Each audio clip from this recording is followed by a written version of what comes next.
One of the things that we've been doing, Pierce, is we have been asking for them to give us 25-year amortization terms versus 20, and that just helps with the cash flow.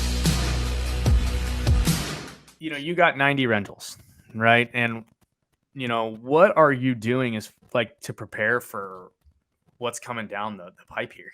Well, over the last 6 months, I've been refinancing my properties into 30-year loans. So that's been helpful. And I don't have I don't have 90 properties. I have 90 units, but that consists of probably around 65 individual properties. And so I got about 10% of those on 30 years at this point, which is nice, maybe even 15%.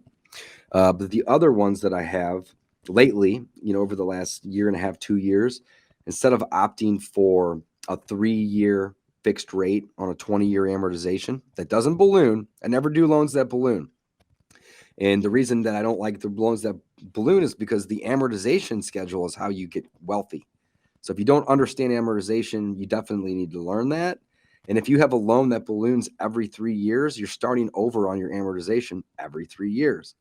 So what I like to do is I like to work with the local banks, local credit unions, for multiple reasons. Number one, they're going to lend what's called portfolio lending typically, meaning they're going to underwrite and originate your loan, and then they're going to keep it in-house. It's going to be part of their portfolio.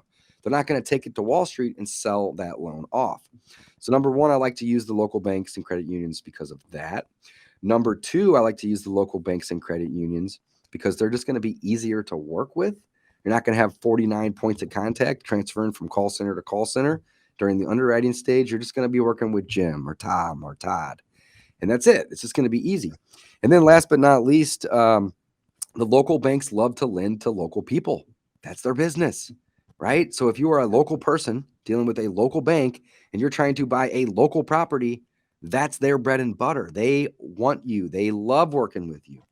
So local banks and credit unions are great. But to answer your question, over the last year and a half, we've been transferring or renewing our loans when they come due, or that's even wrong, when they renew. And we are locking in 5-year fixed rates with them versus 3-year fixed rates. And we pay a little more for those, but with the uncertainty in the market right now, it just makes sense to do so. Also, one of the things that we've been doing, Pierce, is we have been asking for them to give us 25-year amortization terms versus 20, and that just helps with the cash flow.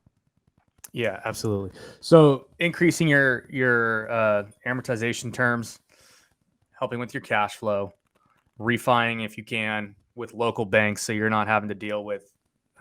We don't use any big banks: Wells Fargo, Chase, U.S. Bank, Bank of America, PNC, you name it. I avoid them like the plague. Reason is, man, they don't care about my business. Who am I? I'm just some little guy in St. Louis, Missouri that's got a few $1 million portfolio. They don't care about me. I'm nobody to them. Right. But when I walk into the credit union down the street and I tell them I own, 65 properties, they're like, we want your business. What can we do, Dave, to earn your business? So, I mean, why would I not want to work with those people versus these other people that don't care about me? I'm not, and I don't. Absolutely. Makes a lot of sense. Okay.